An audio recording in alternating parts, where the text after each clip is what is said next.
tardes, tengan todos bienvenidos a la conferencia magistral, la que tenemos el gusto de recibir en nuestra aula Tiempo de Derechos a la doctora Leticia Flores Díaz, una experta en temas de infancia y a quien el doctor Estrada presentará en este instante. Sean todos bienvenidos y no se olviden estar siempre pendientes de nuestras redes, tanto en Twitter como en Facebook, @derechostiempo, y en Facebook Tiempo de Derechos, y en nuestra página www.proderechoshumanos.org para que estén al tanto de todos nuestros eventos. Adelante, doctor. Bienvenida, magistrada. Muchas gracias. Muchas gracias al doctor César Alejandro Ruiz y muchas gracias a la Fundación Aguirre, Azuela, Chávez, Jáuregui, Pro Derechos Humanos por siempre estar pendiente y darle la confianza al aula Tiempo de Derechos de poder organizar este tipo de actos que tienen que ver con una temática fundamental. ¿Y quién mejor para tratar esta temática fundamental que la pluma y la cabeza que mejor ha tocado el tema en nuestro país en los últimos años? Me refiero, por supuesto, a la doctora Leticia Flores Díaz, que nos hace el gran honor de estar hoy con nosotros. Ella es magistrada federal, adscrita al 15º Tribunal Colegiado en Materia Administrativa del Primer Circuito. Es doctora en Derecho, con mención honorífica por la Universidad Nacional Autónoma de México, y es autora de una obra fundamental que ha guiado muchas reflexiones sobre este tema tan espinoso, tan cruel, pero tan ineludible, que es la agresión sexual infantil. Me refiero, por supuesto, al libro que publicó con la editorial Porrúa, Agresión sexual infantil, Orígenes, Consecuencias y Tratamiento Penitenciario. Se trata de un estudio transdisciplinario que, como se dice en el argot, no tiene desperdicio. Además, es un gran honor para nosotros que la doctora Flores Díaz sea columnista muy frecuente en las páginas de Tiempo de Derechos, es decir, no solo en el aula, en que hoy nos va a brindar su voz y su claridad, sino también en la pluma, en la columna que mes con mes buscamos en Tiempo de Derechos, ya sea en su columna relacionada con la niñez o bien en artículos un poco más largos, ensayos, que ha venido publicando con nosotros. Así es que, doctora Flores Díaz, es un gran placer saludarla y le agradecemos muchísimo que esté con nosotros. La verdad es que será un privilegio escucharla y atender sus consideraciones. Adelante, doctora Leticia Flores Díaz. Gracias, muy amable, doctor. Pues el honor y el placer realmente es para mí. Estos momentos que vamos a compartir, en verdad es muy grato para mí estar con ustedes, y agradezco infinito al doctor César Ruiz, al doctor Estrada Michel por sus cálidas palabras, por su cálida bienvenida, y a la Fundación por invitarme. Como lo dice el doctor Estrada Michel, el tema de agresión sexual infantil y en general el tema de violencias contra las infancias, que es al que nos vamos a referir esta tarde, es un tema muy espinoso, un tema que duele y duele en lo más profundo porque golpea a nuestros niños. Golpea a nuestros niños de una manera tal que las consecuencias las siguen sufriendo aun cuando hayan pasado los años. ¿Qué quisiéramos, verdad? Que en este mes del niño, que se festeja el niño, el mes de abril, que no hubiera niños lastimados, que todos los niños fueran felices. Pero desafortunadamente esto no es posible. Desafortunadamente tenemos niños violentados por personas externas y por su propia familia. Vamos a abordar estos temas y empecemos por mencionar que todos quisiéramos cambiar el mundo, todos quisiéramos pensar, saber que nuestras infancias son felices. Pero para cambiar al mundo es necesario mirar a nuestras infancias, que a veces es lo más difícil. A veces se nos olvida que las infancias existen. Hay que asumir, además, no nada más que las infancias existen. Hay que asumir, y de manera consciente, que ningún niño, niña o adolescente merece ser maltratado. Bajo ninguna circunstancia se justifica el maltrato a las infancias. ¿Y qué pasa? ¿Qué pasa cuando estas infancias son maltratadas? No se queda ahí. El maltrato infantil no se queda meramente en la etapa de la infancia. Hacia donde miremos, vamos a ver adultos que no logran ubicar su camino. Y no hablo del plano profesional o del plano económico.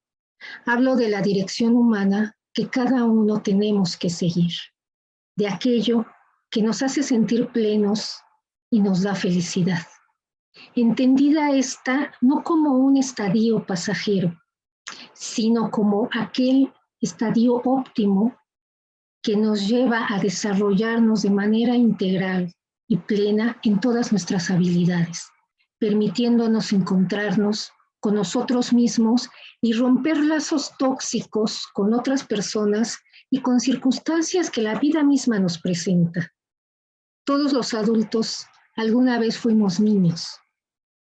Buenos, malos recuerdos, pero todos podemos evocar nuestra infancia. La pregunta es, ¿qué fue lo que pasó en nuestra infancia que nos llevó a tomar caminos tan diferentes, sin percatarnos siquiera ahora de la influencia de los acontecimientos infantiles, cómo ha venido trascendiendo a lo largo de los años hasta nuestra vida adulta? Muchas veces no tenemos claro qué es la violencia infantil, dónde se encuentra el límite de la educación para convertirse en agresión, hasta dónde deben de establecerse límites con amor y en qué momento debe de darse lugar al respeto de las decisiones de los niños, las niñas y los adolescentes. Este tema daría para muchas horas de charla, horas que no tenemos, nuestro tiempo es restringido, pero es necesario que ubiquemos a nuestros niños como los adultos del mañana. Si ubicamos a las infancias como meras infancias, perdemos la dirección de hacia dónde deben de dirigirse nuestros actos. Si empezamos por ubicar a las infancias, a los niños, como los futuros adultos, entenderemos la importancia del por qué decir no a la violencia en contra de ellos. Me gustaría referirme un poco a por qué hablamos de las infancias y de las violencias en plural y no en singular. Recordemos que el ser humano se encuentra en constante construcción. Nos construimos desde el vientre materno y hasta el momento de nuestra muerte. No dejamos de construirnos. Es un ciclo. Nos deconstruimos y nos construimos. Y así, desde el vientre materno hasta que morimos. Nuestra construcción como seres humanos es constante, continua, de acuerdo a nuestras circunstancias genéticas, familiares, sociales e históricas. Esto significa que la infancia de cada uno de nosotros, de cada ser humano, se construye de manera diferente y de una manera muy particular, de una manera única, porque difícilmente dos seres humanos habremos podido transitar por las mismas circunstancias en los mismos tiempos. Por tanto, podemos decir que infancia significa mucho más que el tiempo que transcurre entre el momento del nacimiento y la juventud. Es más bien el estado y la condición de vida de un niño, de una niña, de un adolescente. Es decir, es la calidad de esos años, la calidad de vida que tienen nuestros niños. Por tanto, podemos ver que existe una relación directa entre la calidad de vida de un niño y la construcción adecuada como ser humano. Y aquí encontramos dos factores primordiales. que es el amor con límites y la violencia. Son los dos extremos. Por un lado tenemos lo que es amor, pero amor con límites. El amor siempre para que el amor pueda ser entendido como amor verdadero, debe de tener límites. Y por el otro lado tenemos la violencia. Estos dos elementos, en la medida en que se encuentran presentes durante la infancia, definirán la construcción de cada uno de los niños. Así tenemos que entre mayor amor con límites exista, dará lugar a una mejor calidad de vida, en tanto que un índice superior de violencia originará una menor calidad de vida. Podemos entonces advertir que existen tantas infancias como formas en su construcción pueden presentarse. Podemos hablar de que cada uno, como les decía, tenemos una infancia irrepetible, singular, única. Pero, ¿qué es violencia infantil? Muchas veces seguramente nos habremos hecho esta pregunta. ¿Hasta dónde y por qué la violencia? ¿Hasta dónde y por qué la educación? La violencia infantil la podemos advertir como toda agresión que se comete en contra de niñas, niños y adolescentes que les cause algún daño, que se lleva a cabo desde un ángulo de poder, pero también es la negligencia de atender de manera adecuada para su edad sus necesidades para el desarrollo físico de su cuerpo, educativo, psicológico, espiritual y cognitivo. Puede la violencia infantil originarse de manera directa, que es la intencional, indirecta, la no intencional, y cuando no podemos ubicar si hubo o no hubo este factor de intencionalidad, hablaremos de violencia indeterminada. Antes de seguir, me gustaría que recordáramos las 4 estructuras del ser humano: la física, la emocional, la intelectual y la espiritual. Estas 4 estructuras se encuentran respaldadas científicamente. No hay ser humano que no tenga estas 4 estructuras. El ser humano, como ente completo, integral, se compone de estas 4 fases. Cada una de estas estructuras se encuentra en relación directa con un aspecto de nuestra humanidad. La física tiene que ver, como ustedes lo tienen en el cuadro, tiene que ver de manera directa con el cuerpo, la emocional con el alma, que es esta parte donde vamos almacenando nuestras emociones, la intelectual con la inteligencia y la espiritual con el espíritu. Cuando alguien causa una impronta, una huella negativa en alguna de estas estructuras, estamos frente a un tipo de violencia. Me gustaría, si ustedes fueran tan amables, que guarden esta imagen, porque nos va a ser necesaria para ir ubicando posteriormente. Bueno, nos ubicábamos aquí en las 4 estructuras que forman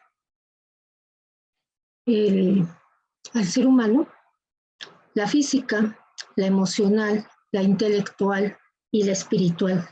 Cada una de estas estructuras, como les comentaba, se encuentra en relación directa con un aspecto de nuestra humanidad.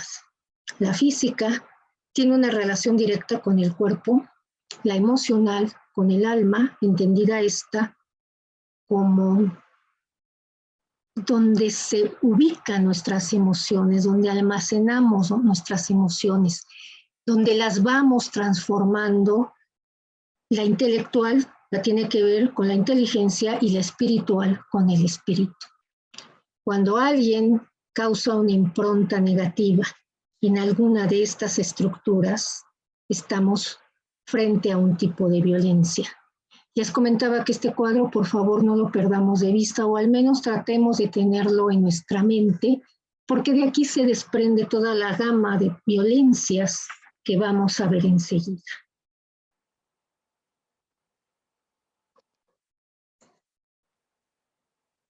Doctor, ¿podría pasar la siguiente?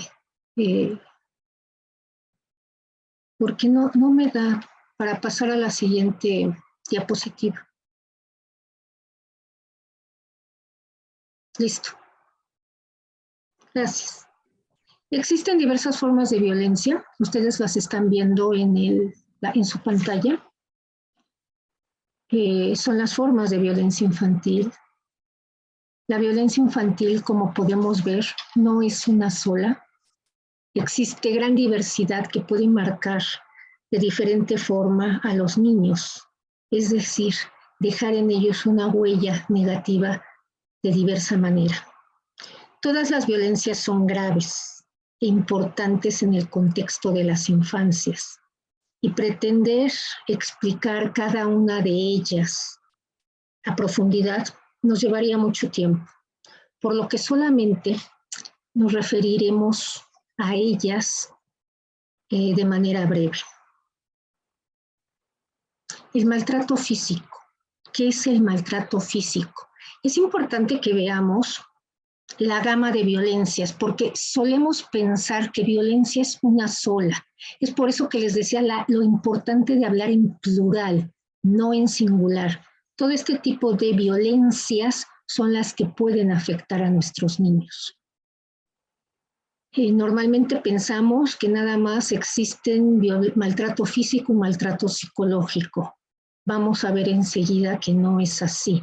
El maltrato físico son las agresiones que se causan en el cuerpo del infante o bien le provocan la muerte. El maltrato psicológico o emocional es el comportamiento físico o verbal de los adultos encargados del cuidado de los niños de manera reiterada que atenta contra la estabilidad emocional del menor con intención de causar en el infante culpa, baja autoestima o intimidación. Y normalmente esto se lleva a cabo con el propósito de poder manipular al infante. El abandono físico es la negligencia de atender las necesidades físicas o procurar las condiciones médicas y sanitarias indispensables para el menor, así como las nutrimentales, de alojamiento, vestido y de vigilancia y protección en situaciones potencialmente peligrosas. Es importante que miremos la diferencia entre maltrato físico y abandono físico. Normalmente el maltrato físico, como abogados, que la mayoría de nosotros somos, se lleva a cabo por un hacer y el abandono es por una omisión. Esta es la diferencia. No es lo mismo maltrato físico que abandono físico. Igual sucede con el maltrato psicológico y con el abandono psicológico. Normalmente estamos en el maltrato en una acción y en el abandono en una omisión.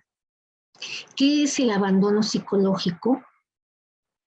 El abandono psicológico emocional es la negligencia de atender las necesidades emocionales o de afecto del menor.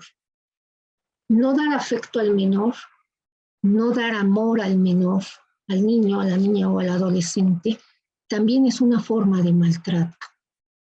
El abandono intelectual es omitir procurar las condiciones educativas y de desarrollo cognitivo adecuadas para la edad del menor. El abandono espiritual es la negligencia de atender las necesidades espirituales y de valores de los niños. La gente espiritual conlleva normalmente un ámbito de valores. Espiritualidad no tiene que ver necesariamente con una religión en específico. Se relaciona fundamentalmente con asumir valores como una forma de vivir. Es decir, a los adultos nos corresponde enseñar a los niños valores como elementos cotidianos que marquen un camino a seguir, un camino de bienestar. No inculcar valores es también una forma de maltrato hacia el menor. Enseñar a un niño la importancia de la espiritualidad no se limita a llevarlo a una iglesia, a un templo, a una sinagoga. Es enseñar que los seres humanos no solamente somos un cuerpo, que no basta solamente con tener una estabilidad económica. El menor debe de aprender a conducirse con empatía, con amor, con honestidad, con respeto, a fin de satisfacer esta parte, esta estructura humana a la que denominamos espíritu. Y donde satisfecha esa estructura espiritual es donde normalmente vamos a encontrar lo que denominamos felicidad. Y aquí retomo un poco lo que decía hace unos minutos. Volteamos a muchos lados y nos encontramos con adultos que no se encuentran satisfechos, aunque sean exitosos en el ámbito profesional o económico. Algo falta. ¿Qué es lo que falta? Precisamente esta parte de valores es la que está faltando. Otra forma de violencia es la explotación laboral, que consiste en obligar a los niños a realizar trabajos o cubrir horarios que no corresponden a su edad. La incapacidad parental de control de la conducta del infante consiste en la incapacidad o negligencia de los adultos encargados del cuidado del niño para imponer límites con amor y respeto. No poner límites a un menor crea en los niños confusión. Es por ello que también se clasifica como una forma de violencia.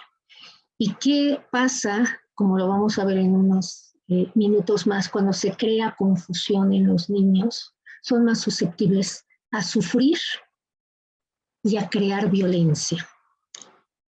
Hay otra forma de maltrato también, que es el maltrato prenatal, y es cualquier tipo de agresión previa al nacimiento.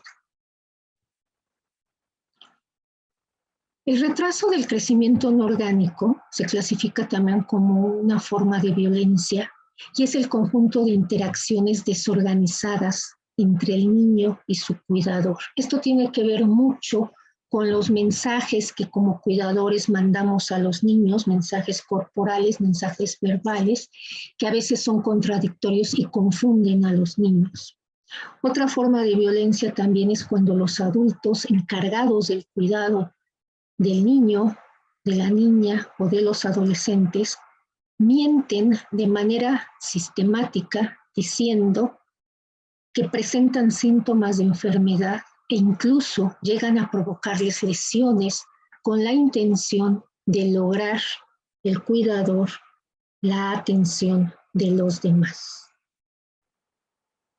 Los ingresos, cuando se da este tipo de violencia, hay ingresos continuos a hospitales y en muchas ocasiones a causa precisamente de malestares ocasionados por los cuidadores, ya sea por alguna lesión física o por alimentos en mal estado o por algún tipo de bebida que se le da a los menores y les causa síntomas. Esto tiene que ver con un desorden emocional por parte de los cuidadores, pero que lo traducen en violencia emocional hacia los menores. La alienación parental es un proceso por el cual, también es un proceso de violencia por el cual uno de los progenitores, o incluso ambos, pero normalmente se da por uno de los progenitores, a través de diversas técnicas o estrategias, intenta transformar la conciencia de los hijos con el objeto de obstaculizar o destruir los vínculos con el otro progenitor. Este tipo de violencia es frecuente en el caso de divorcios o en padres separados, aunque también en el caso de familias que viven en la misma casa se da este tipo de violencia. Otro tipo de violencia es la agresión sexual. La agresión sexual infantil es tan grave que puede compararse con el homicidio. Las víctimas de este tipo de violencia están vivos ante el mundo. Ante los ojos de los demás están vivos, pero por dentro están rotos. Podemos decir que deambulan por la vida con uno de los dolores más indescriptibles que podemos imaginar. Y en la mayoría de los casos no se atreven ni siquiera a hablar de ellos.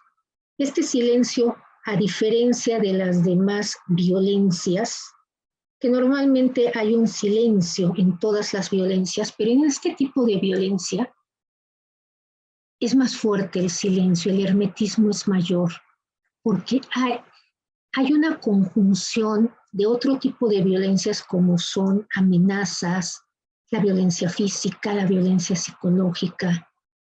Se van reuniendo alrededor del escenario donde se da la agresión a fin precisamente de que el niño no diga nada, de que el niño se quede callado.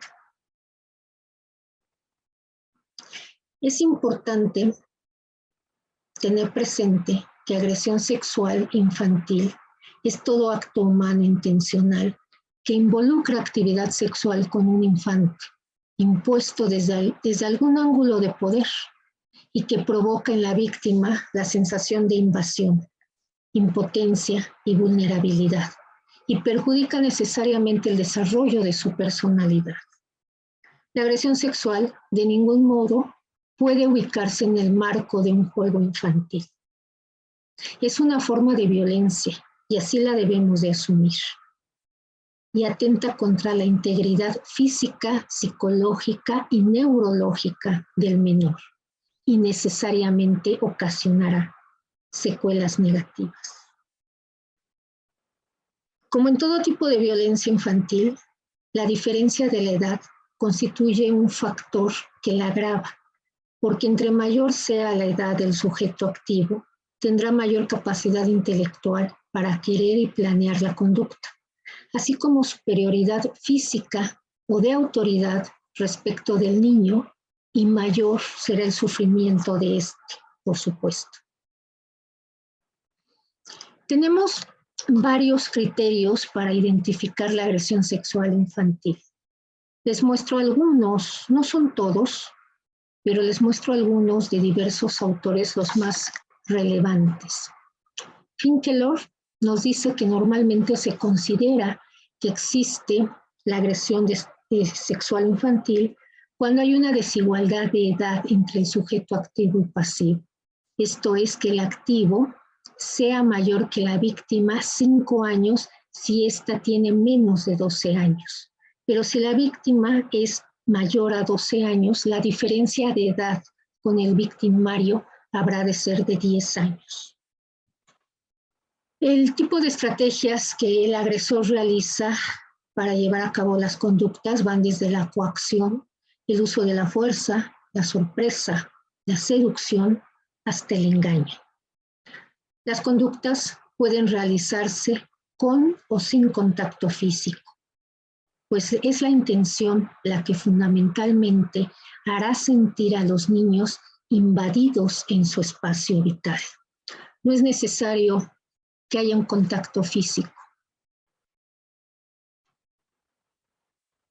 Otro de los criterios que se utilizan para referir a la agresión sexual y que debemos de tener muy presente es que los hombres no son los únicos que agreden a los infantes sexualmente. Las mujeres también lo hacen, solo que por el rol generacional que les ha sido asignado como cuidadoras, las conductas agresivas normalmente logran disfrazarse. Y normalmente no es creíble que una mujer atente en este ámbito en contra de un niño o un adolescente. Este tipo de agresión, mujer a infante, se da, de acuerdo a la literatura, sobre todo en el caso de los adolescentes. Pero también hay casos documentados tratándose de niños menores. El desarrollo, tenemos que tomar en cuenta también que el desarrollo cognitivo de los niños no les permite inventar historias de sexo. Esto es muy importante que lo tengamos en cuenta, sobre todo tratándose de niños pequeños. Cuando un niño pequeño hace alusión a este tipo de temas, es porque alguien lo ha sexualizado. Es decir, el tema en relación con estos tópicos no es un tema común en las infancias, sobre todo entre los más pequeños. Entonces quiere decir, cuando un niño, uno de nuestros niños nos habla de estos temas, quiere decir que esta información le ha sido proporcionada. ¿Cómo se proporciona esta información? Pues a través de la agresión. ¿Cómo ver? Y aquí quiero hacer un paréntesis. ¿Cómo ver a las violencias? Las violencias son informaciones. Todas las violencias son informaciones que son inadecuadas para nuestros niños. Un golpe es una información que recibimos. Una agresión, un ataque, al final del camino son informaciones, pero estas informaciones no son adecuadas para los niños. Hablar de sexualidad a un niño tiene que ser de acuerdo a su edad, de acuerdo a la capacidad de comprensión que el niño tenga. Si se supera esta capacidad de comprensión, hay que tener cuidado porque entonces podemos estar cayendo en un tipo de agresión. Por eso hablaba yo de que no necesariamente tiene que haber un contacto físico para agredir de esta manera a los niños. Tratándose de temas relacionados con sexualidad, hay que ser muy cuidadosos con la edad de los infantes. Es por ello que es relevante señalar que para hablar de sexualidad adecuada y responsable, se debe de estar en aptitud de aceptarla libre y razonadamente, a partir de conocer y aceptar su significado en cuanto al contexto físico y psicológico en que se desarrolla. Y además, se deben conocer y valorar las consecuencias a corto, mediano y largo plazo y las repercusiones que para la persona y para los demás tendrán estos actos. Además de tener capacidad de aceptarlas y prevenir aquellas que no se desean. Los niños, por supuesto, que por su corto desarrollo natural, no se encuentran en aptitud de aceptar libre y razonadamente que exista una relación sexual, porque no tienen la capacidad de conocer su significado y menos aún de dimensionar las consecuencias en su real magnitud. Es importante destacar dos aspectos que se relacionan con las violencias en general y con la agresión sexual en particular.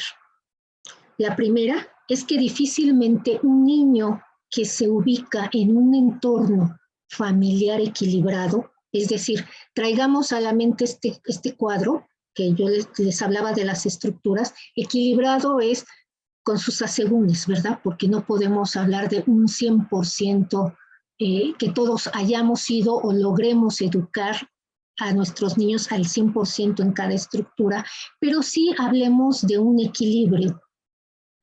Si estas estructuras se encuentran equilibradas, podemos hablar de un entorno familiar equilibrado.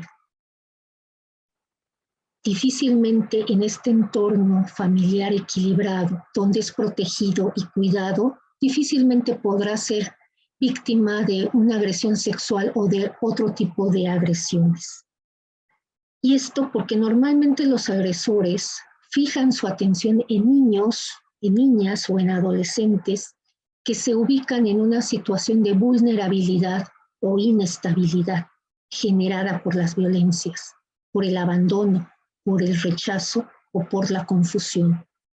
Pues estas condiciones originan en los infantes situaciones de baja autoestima, deseo de afecto, pobres habilidades y de relación interpersonal que incrementan el riesgo de sufrir agresión sexual u otras violencias.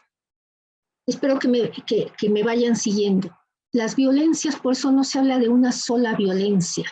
Son varias violencias que se van encadenando. No se da una sola aisladamente. Normalmente vienen en conjunto. ¿Por qué? Porque se presenta lo que llamamos caldo de cultivo para todas las violencias. Cuando hablamos de violencia física es porque estamos hablando de desórdenes emocionales. Estamos hablando de un desequilibrio. Otro de los factores que es importante tomar en cuenta es que fundamentalmente en la primera y en la segunda infancias es importantísimo introducir esquemas en cuanto a la dualidad de sexo. Es decir, en la infancia la dualidad hombre-mujer es básica. Y es básica para un desarrollo sano de la arquitectura cerebral del cerebro humano, del cerebro del niño. ¿Qué pasa aquí? Y voy a hacer un paréntesis para que entendamos o yo logre explicarme qué es lo que pasa en el cerebro humano durante la infancia. Y lo digo brevemente.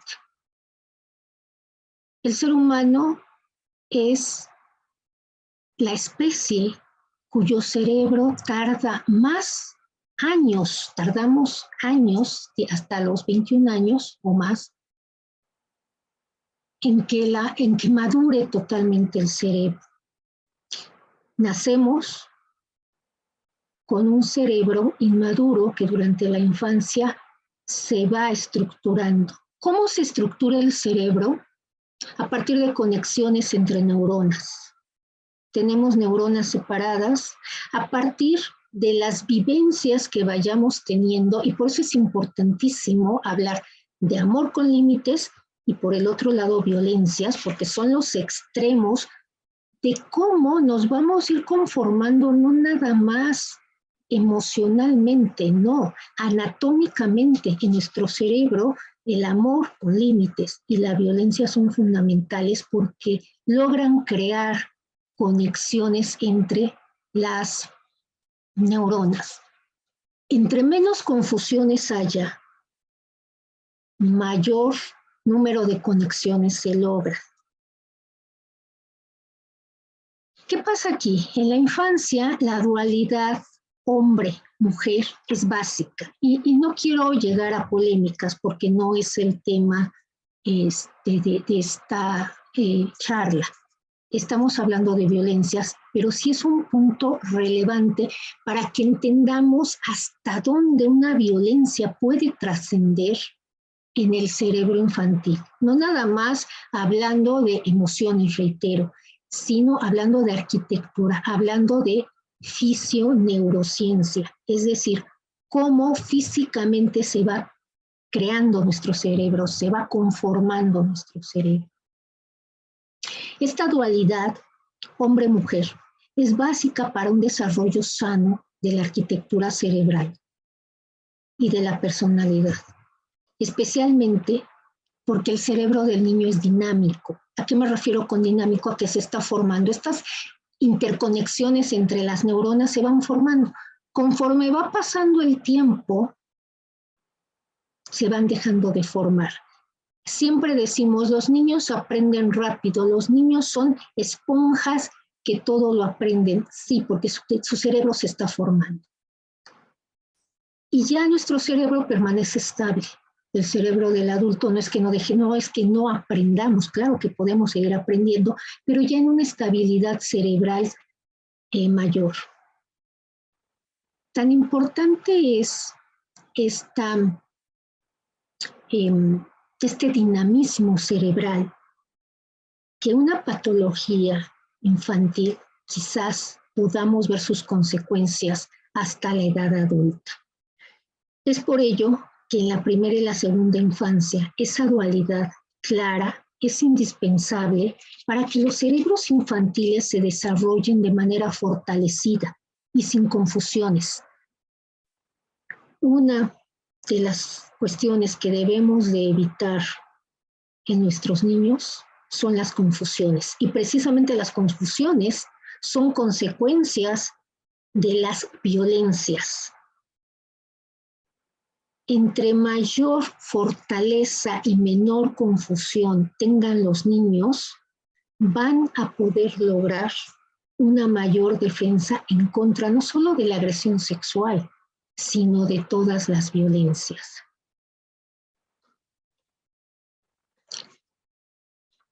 Y lo anterior es así porque existe una correlación.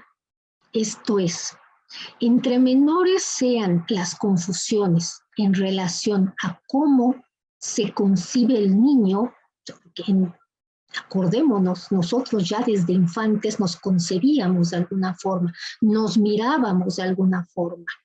Entre menos confusiones el niño, la niña o el adolescente tenga en este sentido, así en cómo lo miran los demás, menor riesgo tiene de ser víctima de depredadores sexuales. La autodefinición y la seguridad en su sexo les da cohesión y temple para decir no a una proposición que de llevarse a cabo seguramente sería una agresión sexual, porque no es adecuada para su edad. Y en caso de que esto desgraciadamente llegara a acontecer, esta cohesión, este temple, haría muy probablemente que los niños tuvieran mayores herramientas para hablar de lo sucedido. La agresión sexual es un problema extremadamente difícil de estudiar, fundamentalmente por el estigma que existe a su alrededor y la falta de cooperación de las víctimas, de sus familiares y de los agresores. Aunado a que es un fenómeno multicausal, es decir, no hay una sola causa, son muchas las causas que originan este tipo de agresiones y afecta desgraciadamente aproximadamente a un 20% de las mujeres adultas y a un 10% de los hombres adultos. Los hombres también son agredidos sexualmente, no nada más las mujeres. Pero, ¿cuáles son las consecuencias de las violencias contra las infancias? Ustedes están viendo en sus pantallas, en la pantalla ustedes pueden ver, son muchas. Tantas violencias hay como consecuencias y a lo mejor más todavía. Cada violencia tiene un tipo de consecuencia específica. No podemos detenernos a hablar de qué consecuencia en particular corresponde a cada una de las violencias. Es por eso que en la pantalla les presento un cuadro en general de las violencias. ¿Qué es lo que de manera general todas las violencias trastocan en nuestros niños? En primer lugar, rompen la estructura de creencias acerca de la seguridad y confianza en el mundo, en relación con otras personas y consigo mismo. Y esto es importantísimo,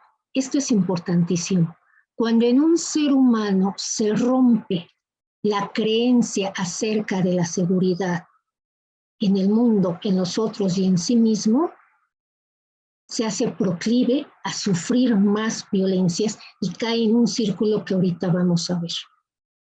Y es un círculo muy difícil de romper, por eso muchas veces la víctima de violencias, en el caso de los niños difícilmente se puede hablar de que pueden dejar el hogar, pero hablando ya de personas adultas, difícilmente pueden romper el ciclo de la violencia. ¿Por qué? Porque se ha roto su estructura de creencias. No creen en el mundo, no creen en los demás, no creen en sí mismos. Entonces, da miedo. Este es un factor importantísimo y es el primero que se rompe hablando de violencias. Y en los niños, pues imagínense los estragos que hace en la mente, en el imaginario y en toda la estructura del infante. Alteran, tratándose de niños, y en general alteran el desarrollo natural del cerebro por la presencia del estrés tóxico. Hay 3 tipos de estrés, se los digo brevemente. Es el estrés natural, el estrés medio, el estrés leve, medio y tóxico. El leve es el estrés que sufrimos, por ejemplo, cuando nos educan. Cuando nos dicen, haz la tarea, te quedas sin ver la televisión si no acabas tus deberes, etc. El estrés medio es el que sufren los infantes, por ejemplo, cuando se divorcian los padres, pero que hay una estructura familiar que los va coachando, los va deteniendo. Entonces sufren un estrés y logran salir de él. El estrés tóxico es el que crea ya que se segreguen sustancias hormonales que van a perjudicar no solamente emocional, sino físicamente al sujeto y alteran en el infante el desarrollo del cerebro. La violencia hace a los niños proclives a normalizar la violencia y en un futuro que probablemente transgredan los principios que rigen el coexistir social. Las violencias crean incapacidad para identificar la relación que puede existir entre la violencia vivida y los eventos relacionados con su desarrollo y comportamiento adulto. Originan también mayor dificultad de identificar sus emociones y, consecuentemente, autocontrolar sus actos. Crean dificultad para entablar relaciones equitativas con los demás. Un niño violentado le cuesta más trabajo entablar relaciones equitativas con los demás. Trastocan el sentido de autopercepción en el niño, lo cual trasciende a su vida adulta. Originan mayor tendencia a desarrollar actos violentos en la adolescencia, la juventud y la adultez. En específico, tratándose de agresión sexual infantil, se ha advertido que perturba de manera significativa en el niño, en la niña o en el adolescente, de manera significativa, la construcción de su identidad de género, sobre todo cuando de varones se trata. Hay un ciclo de las violencias. Esta es una consecuencia, es un ciclo, pero a la vez es una consecuencia de las violencias. La violencia crea más violencia. Las violencias crean un ciclo de violencia normalizada. La violencia se va normalizando. Por eso es importante especificar, decir a nuestros niños, esto es violencia, no lo hagas, no permitas que te hagan estos actos, son violentos. Porque entonces el niño empieza a asumir que es violencia y que no se debe de hacer, no se debe de normalizar. El ciclo de las violencias, la violencia normalizada, donde desgraciadamente todo niño queda atrapado como víctima, es un círculo vicioso, donde el agresor comete actos de violencia. Luego, tiene pensamientos y sentimientos de remordimiento, de culpa, se autoexplica los hechos, circunstancias, de manera que se justifica a sí mismo. Se dice que tuvo razón en haber actuado así, él mismo se lo dice, se autojustifica, busca proyectar la culpa, lo que llamamos chivos expiatorios, ¿verdad? Y empieza a señalar que el infante fue el que tuvo la culpa de que él actuara de tal o cual manera. Es decir, la culpa la proyecta en la víctima y de esa manera él se justifica y ante él mismo queda libre de toda culpa. Viene un periodo de calma, donde el agresor, el victimario, está tranquilo. Pero se presenta un hecho que desata su ira, su descontrol. Elige un objetivo normalmente débil, niño, el infante, actúa impulsivamente, se justifica ante sí mismo de la acción que... Esto sucede en instantes, los pensamientos suceden en instantes. Viene la ira, elige la víctima, actúa impulsivamente, se justifica impulsivamente y ejerce actos de violencia. Y vuelve el ciclo. Y la víctima, el niño, es el que queda atrapado en este ciclo, porque ante el victimario es el que provoca sus actos de violencia. La justificación ante sí mismo es el factor a romper para evitar que siga agrediendo, pues reconocer que nadie más que él es el responsable de sus actos es lo único que puede lograr terminar con las actividades violentas. Las violencias perpetradas en contra de niños, niñas y adolescentes crean una probable tendencia en las víctimas a la repetición de las conductas, de no recibir tratamiento psicológico adecuado. Creo que la imagen es bastante clara. La violencia viene siempre desde un ángulo de poder y se repite siempre hacia el más débil.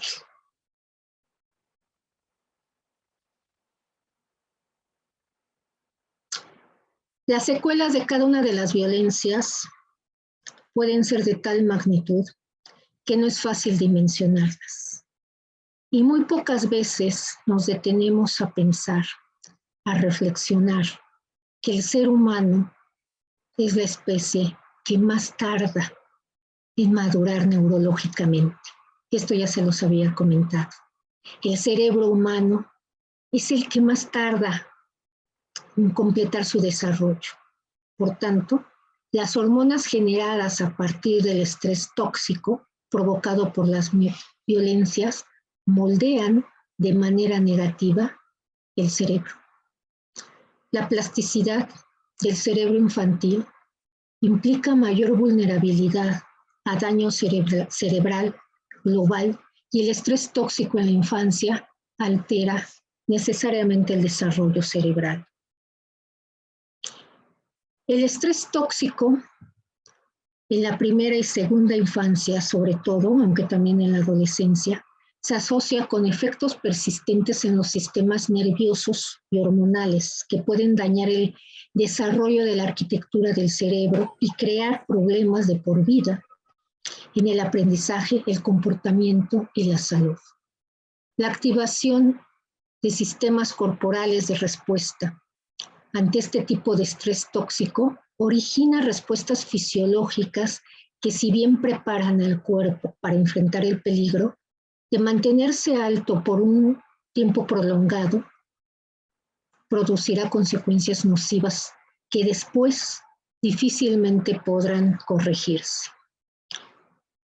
Es por ello que, si bien las violencias en cualquier edad son eventos traumáticos, en la infancia es uno de los factores mayormente susceptibles de alterar la salud y la conducta del ser humano, tanto durante la infancia como para años posteriores, incluso la adultez.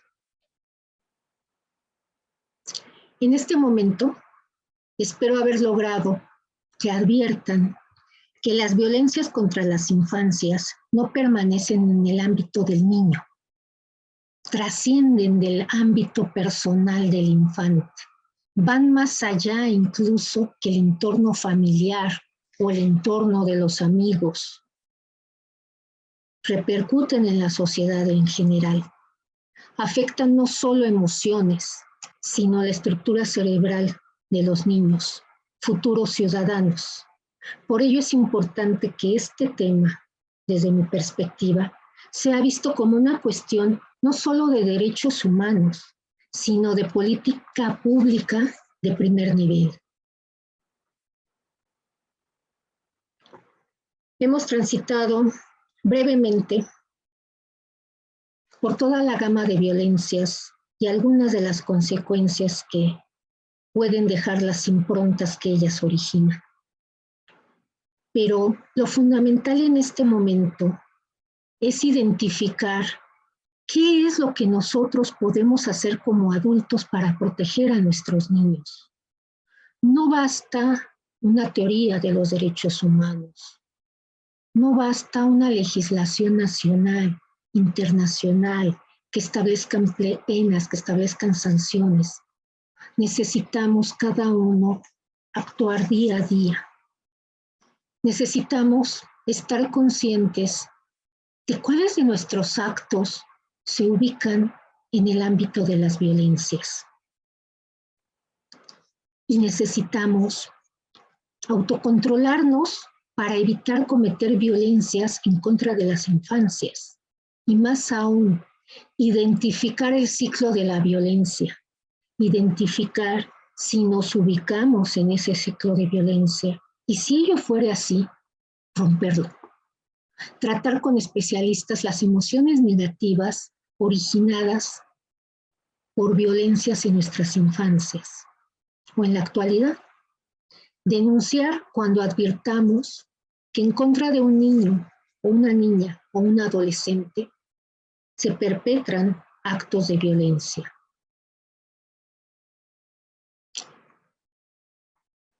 ¿Y dónde denunciar? Esa es la pregunta. ¿Dónde denunciar? Fundamentalmente en el DIF, que es la institución que cuenta con personal calificado para investigar estos hechos, darles curso, dar apoyo a los niños víctimas de violencia y canalizar legalmente a las autoridades correspondientes. Recordemos que los niños no son adultos chiquitos. Los niños son personas en proceso de desarrollo, por lo que al abordar el tema de las violencias en su contra, sea como investigadores, sea como fiscales o juzgadores, debemos tener muy en cuenta la edad de la víctima, pues de acuerdo a ella es la técnica de abordaje que debemos utilizar. Debemos tener sumo cuidado para evitar revictimizarlos o provocarles mayor daño. Es importante, por eso reitero, subrayo, el cerebro de los niños es un cerebro en desarrollo. No podemos pensar que las ideas se crean, se gestan en el cerebro infantil de la misma manera que se hace en el cerebro adulto. No podemos tratar de introyectar en el cerebro infantil las ideas de los adultos. Para tratar las violencias infantiles es necesario que el adulto baje al nivel del niño y no pretender que el niño asuma el papel de adulto. Les agradezco infinitamente la atención que me han prestado. Nada más para concluir, quiero que esta frase quede grabada en todos nosotros. La pasividad nos convierte también en cómplices. Nos convierte en cómplices de aquellos que agreden a nuestros niños. Y digo nuestros niños porque como adultos debemos de asumirnos responsables de las infancias del mundo. Les agradezco infinito. Muchas gracias.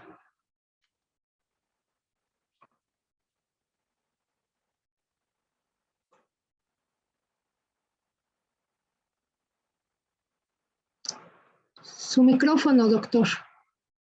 Perdóneme, mire, me había salido muy bonito, pero lo repito. Muchísimas gracias, magistrada. Ha sido, como decíamos al principio, un auténtico privilegio escucharla. Por aquí hay unas preguntas que, si usted me permite, por favor, le formula su alumnado. Por ahí dice alguien, lo que pasa es que, mire, ahí está. Magistrada, pregunta la maestra Leticia Ortiz, ¿cuál sería la estrategia empleada por el Estado para sancionar a quienes violentan a los niños, niñas y adolescentes? Luego. A ver, perdón, doctor, ¿me escuché? Se me fue el sonido. Le pregunta la maestra Leticia Ortiz, magistrada, ¿cuál sería la estrategia empleada por el Estado para sancionar a quienes violentan a los niños, niñas y adolescentes? Ella misma afirma que el DIF no es una autoridad sancionadora, lo cual genera problemas. Y por último, le pide la maestra María Olga Acuña Villalpando que si le puede compartir la conferencia. Me imagino que se refiere a la presentación de PowerPoint, porque la conferencia estará a disposición de ustedes en el canal de YouTube del Aula Tiempo de Derechos. Entonces, pues es esa pregunta, querida magistrada. Gracias, doctor. Empiezo por, dice la doctora Leticia Ortiz, ¿cuál es la estrategia empleada para sancionar a quienes agreden a los niños, niñas y adolescentes? Bueno, tenemos una serie de tipos penales, podemos denunciar y la estrategia está dada. El problema, el mayor problema de de las violencias contra las infancias es que gran porcentaje se da en el entorno familiar.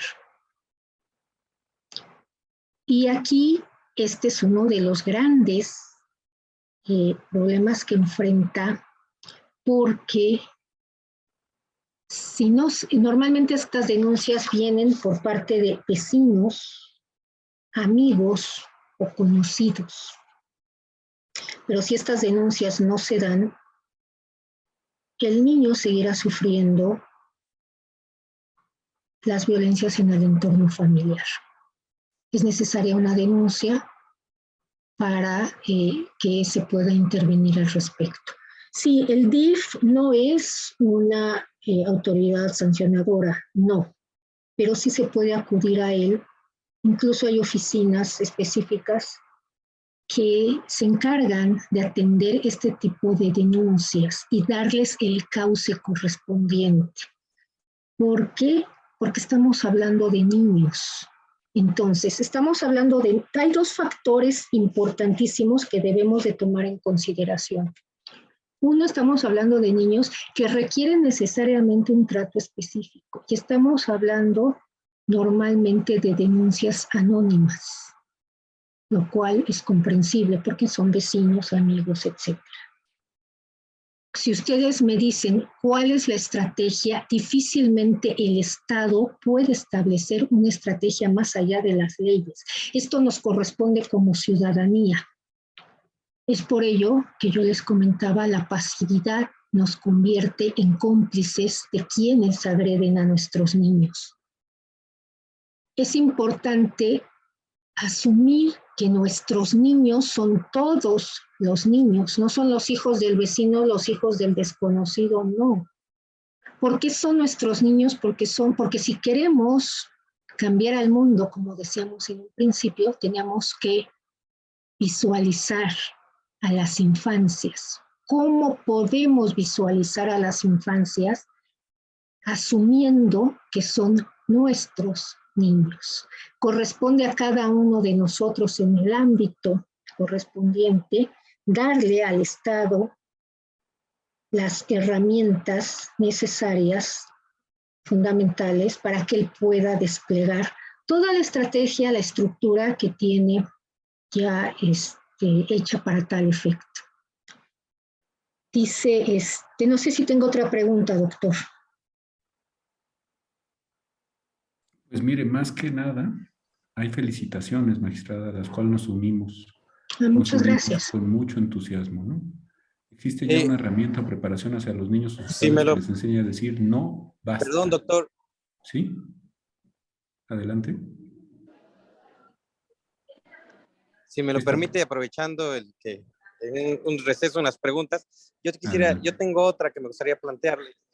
Nos comentaba la doctora que los niños es importante y para su desarrollo que tengan esta idea muy clara de la dualidad sexual de hombre y de mujer. Mi pregunta sería en torno al movimiento que está en este momento surgiendo de las infancias trans. Hay niños que presentan como actitudes un poco más femeninas y niñas que presentan actitudes un poco más masculinas. E inmediatamente se les busca etiquetar como, es que es gay o es lesbiana o es un niño trans, o sea, tiene disforia de género. ¿Esto es adecuado? Y si sí lo es, ¿a partir de qué edad un menor puede realmente definir su sexualidad? Y si no lo es, ¿eso podría ser considerado una violencia? Es decir, tratar de imponer una sexualidad en un niño cuando finalmente lo único que él está haciendo es descubriéndose a sí mismo. Por eso decía yo que no era tema y que no quería entrar en polémica, pero bueno, agradezco la pregunta, doctor. ¿Es o no violencia? Esa es la pregunta. La información, y yo respondería con algo, ¿la información es adecuada para su desarrollo cerebral? Porque me habla el doctor de infancias trans. Yo preguntaría, ¿qué edad? Porque no es lo mismo una infancia a los 3 que a los 6, que a los 12, que a los 15. No es lo mismo. O sea, ¿en qué edad estamos ubicados? Si es adecuado o no, yo preguntaría, ¿qué tipo de información se les está dando? ¿Por qué hablo de una dualidad? Porque es lo que ven los niños, ¿sí? Si los niños preguntan, contestemos, pero con información adecuada a su edad. Van a preguntar si ellos ven algo que es diferente a cómo está en casa o lo comúnmente en su ambiente. Y va a empezar a lo mejor la crítica hacia otro chiquito que advierten con un comportamiento diferente. Démosle la información adecuada a su edad para que no sea violencia ni para uno ni para el otro. No podemos, y con todo respeto lo digo, no podemos tratar de explicar a un niño de 3, 4 años los principios y las diferentes filosofías y la transición histórica, histórico-social que ha venido, en el que se ha venido desarrollando los diferentes movimientos, porque el pobre chiquito no nos va a entender. Tendríamos que buscar, de acuerdo a la edad, cómo explicar. ¿Sí? ¿Para qué? Para que no fuera violencia. Si damos información que no es adecuada a su edad, muy probablemente sea violencia, porque no lo va a entender y se va a crear en él confusión. ¿Qué es, cómo podemos responder a los niños? De la manera más sencilla. De la manera más sencilla. Cuando por ejemplo, en este cuestionamiento que me hacía el doctor, las infancias trans. Si a un niño no se le habla de las infancias trans, el niño no las va a conocer, porque estamos hablando de una información que tenemos como adultos, como gente que ha investigado, como gente que... El niño empieza a introducirse a esta información cuando a lo mejor tiene compañeros que hablan de este tipo de información. Explicar de la manera más sencilla, adecuada a su edad, las preguntas que haga, y no más de lo que él pregunte. Hay un libro, no lo tengo aquí a la mano, pero dice cómo explicarle a los niños. Lo pongo como ejemplo. No cito al autor, yo no digo que esté bien, que esté mal, lo cito como ejemplo. Un niño de 4 años pregunta, escucha por ahí, de 6 años, escucha por ahí algo de género y de que no nada más habitamos en el mundo hombres y mujeres. Y le dice a su papá, le pregunta, es el ejemplo que pone el autor. Y entonces el papá le da una respuesta, o al menos así lo dice en el libro, y le dice, hay niños, hay niñas, les pone otro nombre, y otro nombre. No lo recuerdo ahorita, pero habla de 4 razas. Se lo explica así de sencillo, somos razas, hijo. Mira, la raza de las mujeres, la raza de los hombres, esta otra raza y esta otra raza que tú escuchaste. Todos podemos convivir y todos merecemos respeto. Las niñas, las mujeres deben de respetar a los hombres, estas dos razas con estas otras dos razas. Estas 4 razas, habla de 4 razas nada más. Todos podemos convivir en el mundo, siempre y cuando no se haga a partir de la violencia. No sé si logro transmitir el mensaje. Y el niño no preguntó más, dice el autor. ¿Por qué? Porque era la información adecuada para su edad. En cambio, si el papá se hubiera colocado el birrete de gran sociólogo y le hubiera empezado a hablar de una teoría del género, pues seguramente el niño hubiera caído en confusión. Pero tan básico como decir, sí, existimos tantas razas. ¿Por qué? Porque razas es lo que el niño sabía en su lenguaje, identificaba perfectamente que eran razas, pues sí.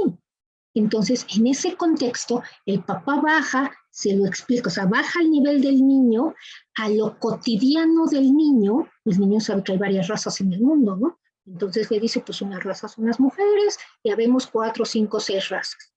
Y todas podemos convivir armónicamente en el mundo, siempre y cuando no haya violencia. El niño se queda tranquilo y no pregunta más. Y seguramente va a preguntar después, bueno, 2, 3 años, medio año, 3 meses, qué sé yo. En el momento que él pregunte, será el momento adecuado para dar la información a su nivel y únicamente en la medida que él pregunte, no más. No explayarnos con explicaciones para adultos, no para niños. Esa sería mi respuesta, doctor. Le agradezco. Muchísimas gracias, doctora. Muchas gracias por su respuesta muy completa y sin duda nos deja una reflexión sobre cómo educar a nuestros hijos, sobre todo los que tenemos pequeñitos que apenas están empezando a hacer este tipo de preguntas. Hay más preguntas, veo en el chat, pero nada, me gustaría terminar para zanjar con este tema con otra pregunta. Entonces, usted mencionaba que los niños difícilmente tienen estas preguntas sobre sexualidad a menos que sean introducidas en su lenguaje o en su entorno. Entonces, podríamos decir que un menor, un niño de 3, 4, 5, 6 años que se manifiesta como un menor transexual, ¿está siendo sexualizado por alguien más? Podemos decir que no tiene él la capacidad por sí mismo de decir, soy un hombre encerrado. Yo creo que aquí no podemos hablar de negros y blancos. Gracias, doctor. No podemos hablar de negros y blancos, porque precisamente no estamos hablando de una sola infancia. Estamos hablando de infancias. Si un chiquito se manifiesta transexual, mi pregunta sería, ¿dónde lo escuchaste, mi amor? O sea, no responder, preguntar. No estoy diciendo que no se le vaya a dar respuesta. Claro que sí, pero ¿qué es lo importante tratándose de infancias? Saber el contexto. O sea, no podemos, de ninguna manera, no podemos juzgar a un niño. ¿Sí? Saber el entorno, de dónde adquirió la información. Muy probablemente, dije yo, haya sido sexualizado, sí, muy probablemente. Pero que haya sido sexualizado no quiere decir que haya sido agredido físicamente, sino que haya recibido información no adecuada para su edad. Puede ser. Puede ser también que el niño sea una manifestación natural. Estamos hablando de una gama infinita de infancias. Entonces, nos corresponde a los adultos no encasillar a los chiquitos. Nos corresponde a los adultos saber el contexto. Si estamos hablando de que ha tenido información que no corresponde, saber qué información fue esa. Y el niño nos la va a decir. Entonces, te dirá el niño, si uno le dice, a ver, mi amor, ¿dónde escuchaste aquello?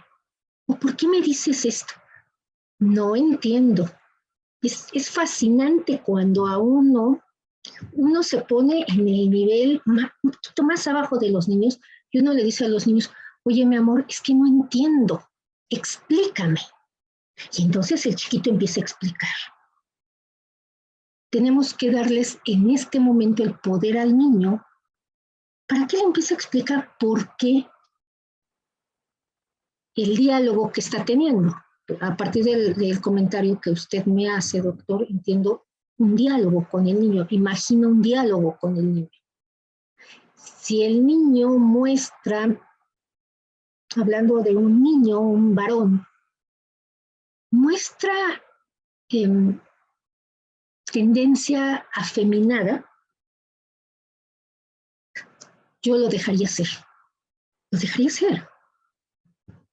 ¿Para qué darle información que no está preguntando? Pensaría yo. A lo mejor es mi mente de adulto la que está visualizando algo que ni siquiera es. Dejemos que los niños se desarrollen como se deban de desarrollar. Tratemos de no intervenir ni para un lado ni para el otro.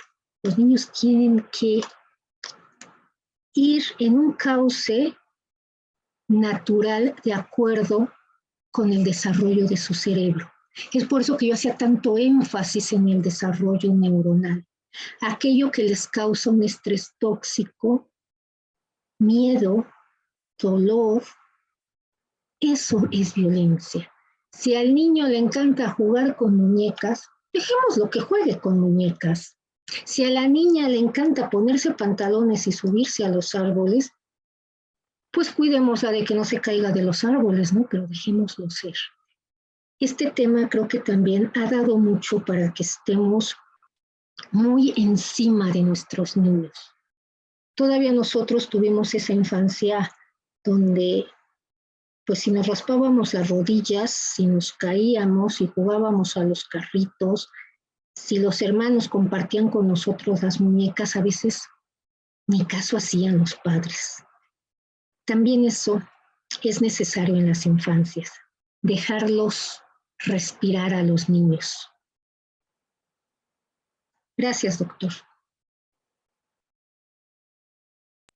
Gracias, doctora. Hay muchas más preguntas. Adelante, por favor, doctor Estrada. Muchas gracias, doctor. Tengo un asunto en esta circunstancia. Pregunta otra vez Leticia Ortiz.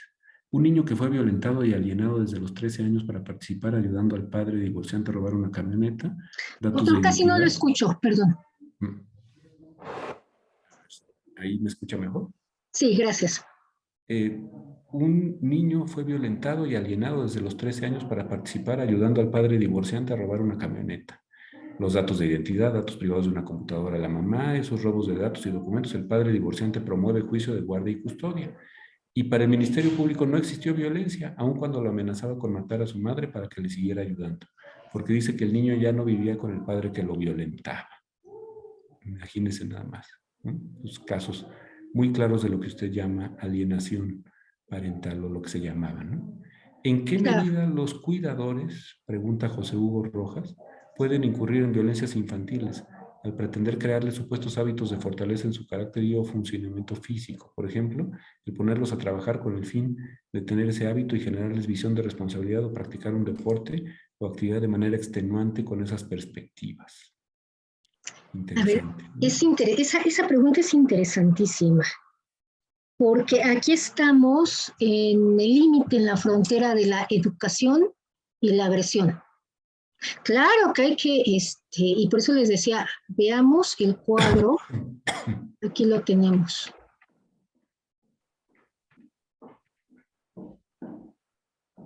Tenemos que enseñarles, fomentarles un deporte, ejercicio, trabajo, adecuado a su edad. ¿Sí? Adecuado a su edad. El papá le dice al niño, oye, venme a ayudar a poner un librero, ayúdame en la oficina, ayúdame en la empresa, ayúdame en el negocio. Perdón, eso no es violencia. Al contrario, le está fomentando el amor al trabajo. Ponte a hacer ejercicio, pues le está ayudando a que su cuerpo se mueva y tenga un adecuado funcionamiento físico. Diferente es, te levantas a las 5 de la mañana, te arreglas, te vas conmigo a la fábrica y trabajas conmigo como obrero, 12 horas al día, 8 horas al día, cuando el niño tiene 6 años. Ajá, entonces ahí sí ya estamos hablando de violencia. Tenemos que dimensionar. No podemos caer tampoco en el proteccionismo, porque entonces estamos cayendo también en otra forma de violencia. La sobreprotección es un amor sin límites. ¿Sí? ¿Qué son los límites? Los límites son amor. Te vas a levantar a tales horas, te vas a bañar, te vas a vestir, te vas a peinar, te vas a arreglar, te vas a la escuela, haces ejercicio, bla, bla, bla. Todos esos son límites y disciplina. Eso es amor con límites. Si se le está inculcando el deporte, qué bueno que se le inculque el deporte. Si al niño no se le manda a la escuela para que haga 10 horas de deporte, bueno, pues ahí estamos cayendo en otro extremo, ¿no? Tenemos que ir mediando. Por eso hablamos de infancias. Cada infancia, cada hogar es diferente. Pero no podemos caer tampoco en esta situación de que los niños no hagan nada. Claro que tienen que hacer. Claro que se tienen que hacer autosuficientes. Y les voy a decir por qué. Porque es incluso importantísimo crearlos con amor, con límites. Porque si no, si llegamos a esta sobreprotección donde decimos, bueno, para no violentarlos, que haga lo que quiera, para no violentarlos, que duerma las horas que quiera, para no violentarlo, yo le hago la tarea, para no violentarlo, pues mejor que no vaya a la escuela. Eso no es no violentarlo, eso es violentarlo precisamente, porque no se le están poniendo límites. ¿Y qué pasa entonces? El niño no va a saber dónde está esa línea entre el actuar bien y el actuar inadecuadamente. Y después, cuando adultos, viene un gran rencor hacia los padres que no enseñaron límites. Esto ya es tema de otra charla. Pero por eso es importantísimo de hablar amor con límites. Te quiero y por eso te educo. Te quiero y por eso te pongo límites. ¿Por qué? Porque incluso es más fácil decir, como te quiero tanto, te dejo hacer lo que tú quieras. Y entonces yo no asumo mi responsabilidad y el trabajo que conlleva, porque es un trabajo, todos los que somos padres, es un trabajo educar, poner límites, acompañar. Entonces, a quien me hizo la pregunta sobre el deporte, pues qué bueno que lo ponga a hacer deporte. Yo felicito a ese papá que lo ponga a hacer deporte. Nada más que bueno que no lo ponga a hacer deporte 3 horas al día y que olvide las tareas escolares y ese tipo de cuestiones, ¿no? Las cuestiones o los deberes que necesariamente debe de tener también en un ámbito familiar. Gracias. Y sin transmitirle nuestros complejos y nuestros también, traumas. sí, porque... Magistrada, ha sido verdaderamente un placer escucharla. Gracias por esta. Me quedo con las palabras de nuestra querida Columba, que está aquí, como siempre, con estos temas, ella tan atenta a estas cuestiones de inmensa responsabilidad, ¿no? Y dice una cosa preciosa nuestra querida amiga. Gracias por tan interesante y excelente conferencia. A la magistrada por la claridad y forma de abordar tan diversos temas sobre la violencia a los niños, niñas y adolescentes, y a la Fundación por su organización. Nos vamos con tarea para apoyarlos y ayudarlos más. Desde luego me quedo con esta idea que la licenciada Columba nos plantea. Ha sido, insisto, un enorme honor escucharla, doctora Flores Díaz, y estamos siempre a sus órdenes y desde luego vamos a estar muy atentos para seguirla leyendo en las páginas de Tiempo de Derechos. Gracias siempre y gracias a la Fundación. Al contrario, la agradecida soy yo, doctor. A la Fundación, mil gracias. Y pues me despido con la frase de que en cada niño se debería poner un cartel que dijera: tratar con cuidado contiene sueños. Muchísimas gracias. Así es, queridísima magistrada. Gracias a usted.